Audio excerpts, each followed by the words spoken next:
Today I'm going to talk about how to make your meal keep you full longer. When you realize how your meal affects your mood or concentration throughout the day, you can make your life so much more easier. Blood sugar levels tend to rise when you take high GI food like rice, bread, fruit and sugar, which tends to become energy quickly and drop quickly. In fact, I had no idea why I was so hungry after 1 hour of taking fruit and yogurt and granola for breakfast or smoothies that are trendy and considered to be very healthy. These were simply high GI breakfast. However, even if it affects blood sugar, if you do not eat carbohydrate, your nutritional balance will be poor and you will not be satisfied with your meal, which may lead to excessive intake of protein and fat. Or maybe you will crave carbs and eat too much of it. That happened to me so many times. I tried Keto Diet a while ago. I don't feel hunger at all, but I couldn't continue because I love eating carbs and dessert. I didn't have to lose weight, so I didn't take much from Keto Diet.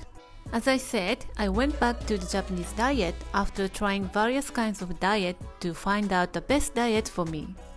Foods with a high GI raise blood sugar levels at once, so a large amount of insulin is secreted to process sugar in the blood, and that causes the sharp dropping of the blood sugar.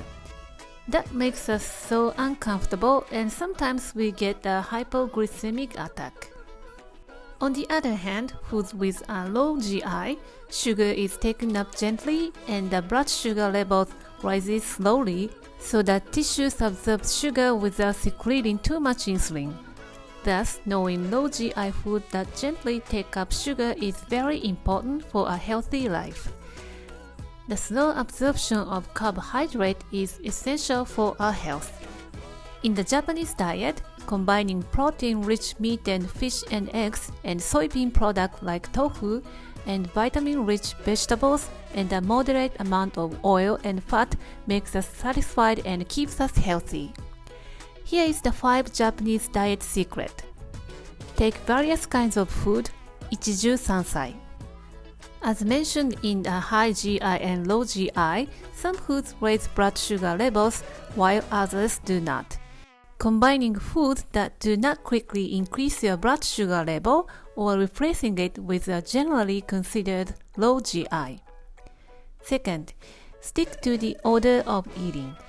When sugar enters the hungry state of the body, the blood sugar level tends to rise sharply. So first, eat vegetables with a lot of dietary fiber, such as salad or simmered dishes or miso soup. And then proteins, such as meat and fish, finally rice, bread, and noodles, and etc.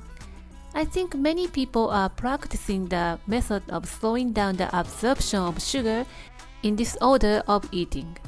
Number 3, take time to eat.